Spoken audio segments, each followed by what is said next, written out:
galabta waxa magaalada Hargeysa iyo agaarkeeda ka daay roob weyn oo nimcada Ilaahay ah nimco waliba nusqaanteeda way leedahay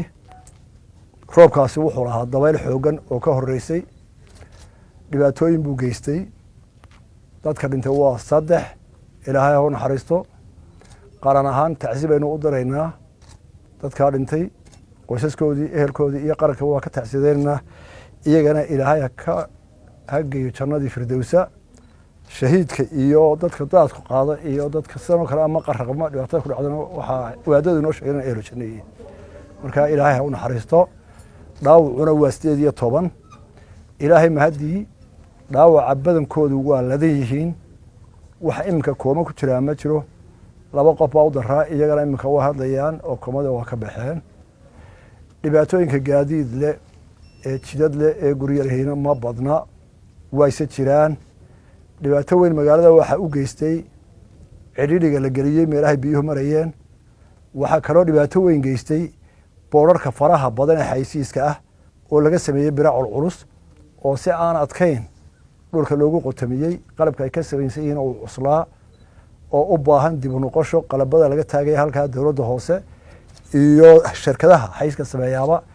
inuu marka hore qalabkaasi uu noqdo mid fudud oo dadka waxyeelada markuu dhacayo marka labaadna la adkeeyo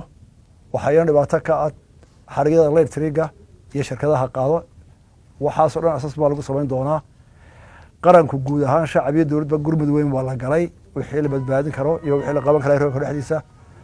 waxaanu aad iyo aad ugu mahadnaqaynaa wasaaradaha oo dhan waa gurmadeen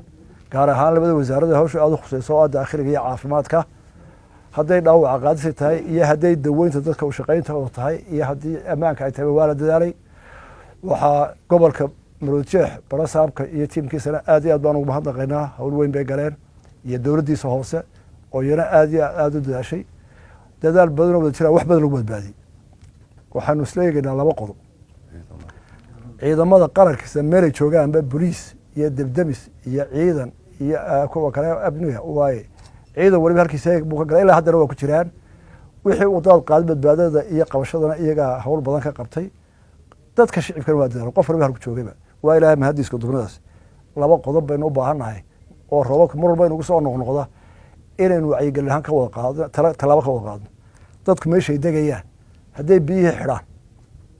dad badan waxa ay dawladdu waxay qorsheen weyday waxaba laga yaabaa inuu qorshe hore ku degay waxaba laga yaabaa intuu dhistay inay noqotay waara guriga dubiye maxaa laga yaabaa oo si qarsajaas wax loo dhiso horta biyihii weynu xidhnay magaalada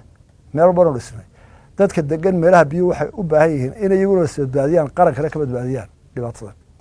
laba shirkadaha dabka magaalada u gudbiya in badan waa ku celinay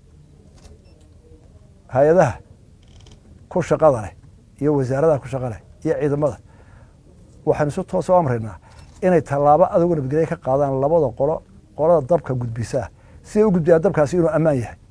iyo qolada xaysiiska biraha culus meesha soo dhigtay dawladda hoose iyo wasaaradda arrimaha dhulka hawlaha guud waxaan isku tagi bal waxa dhisan mooyee biyaha magaalada mar walba dhibaato ka dhacayso in xal loo helo tano qura ma ahay magaalo waliba waa caynka oo roobkii maanta ku dhacay magaaladu ku dhacaabo waa inta in leeg mar labaad tacsiir dadka u daranaa Ilaahayna waxaan uga baranaa jannada ka waraabiyo dhaawacu inoo leeyahay waxa kale ee dumay ama wada ama gaaro qaadana asaaskooda tirada lagu jiraa dadkii soo gurmaday ee ciidan leh ee wasaaradda leh ee dhakhaatiir leh ee debdemis leh oo mahadnaqaynaa waanu ku bogaadinaa hawshaada qaranka u noqdeen inay sii wadaan qolada wartabinta wasaaradda warfaafinta oo hadda aan u soo galnay oo ku mahadnaqay inaad diyaar ahaydeen oo waxba dhulkeed ka oolin oo heegan waahaydan wixii ka soo qarabeen aad ka gudbisaan aad iyo aad